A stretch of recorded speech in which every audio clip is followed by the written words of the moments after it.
Hey there, Aaron Dunn here. I've been spending today just putting together the information for next week's changing face of SMSF and going through, again, not only the draft information from the exposure draft that the government released a bit over a week ago, but also exploring some of those key issues that were announced yesterday, where the government effectively backtracked on the lifetime non-concessional limit, where we're now going to see a $100,000 per annum limit. But what's interesting is that not only are we going to see, I guess, the same existence of non-concessionals with the ability to bring forward, but this introduction of a ceiling that's linked to the balance transfer cap. So someone that already has $1.6 million inside their superannuation balance is going to be prohibited from actually making any further non-concessionals. And that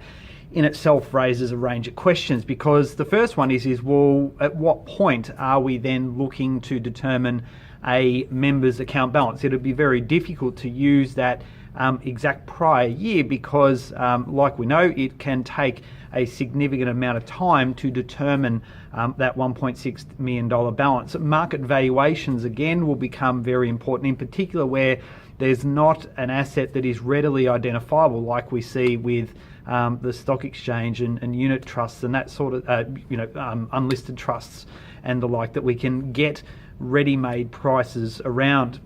What is also going to be interesting is how the operation of these regulations work. Are we going to see simply an amendment to the Fundkapral? So if someone makes a contribution that tips them over the $1.6 million, or they are over, let's say in the first instance, they're over the 1.6 for that year, will the legislation simply require that amount to be returned to them because it is in essence fund cap, like the current rules as they stand at the moment? If someone under 65 makes a non-concessional contribution that is greater than 3 times the non-concessional cap, then that amount or that excess amount must in essence be returned. So the question is will that process just enable a return of that money, or will the government look to introduce some form of penalty? Maybe insofar that if the contribution was able to be accepted, that therefore the amount would have some form of associated earnings and amounts that would be attributed back to that individual. So again, we need to wait and see what happens in that regard.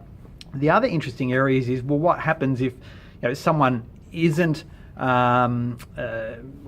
they've exceeded their cap already, and we know that that's the case, but they continue to make concessional contributions. Now, I've seen circumstances with people based on the level of income that they have and the compulsory superannuation that they receive, they would be well in excess of that $25,000 for the particular year. So the question then becomes, well, what do we actually do with that excess amount? At the moment, the legislation requires that individual to either A, have that amount refunded to them, or B, they can elect to not have it refunded but have it then effectively carried over against their non-concessional. So if they've already exceeded the $1.6 million cap, what's that actually going to mean in terms of a refunding mechanism? So are they going to have to get that amount automatically refunded to them on an ongoing basis? So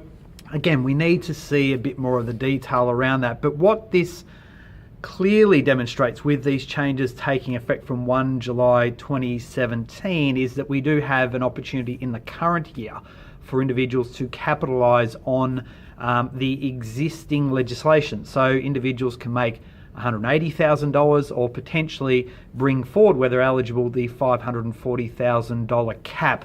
What we'll also need to work out is well, if someone does take advantage of the $540,000 for the current year, are they going to have to look at what they can do in future years? So will that carry across to the next couple of years? So if they've made 540 and the limitation going forward would only be 300, do they have to sit out just the remaining 2 years because of the trigger of that bring forward in the current year? So these are just some of the things we need to think about. I'm sure you might be looking at and thinking about a couple of these issues yourself. If you do, please feel free to ask me a question. We'll be discussing this and much, much more in next week's Changing Face of SMSF, which is on Wednesday, the 21st of September 2016 at 12 p.m. Eastern Standard Time, and also be exploring all of the changes in great detail at our SMSF Y17 events right around Australia between the 8th and the 15th of November 2016. So you can visit smsfday.com.au to find out more. So that's it from me. Like I said, if you've got any other questions or comments, please feel free to reach out to us, and we'd be more than happy to keep the conversation going around the impact of these superannuation forms as we get ready for these changes to start to take shape. Cheers.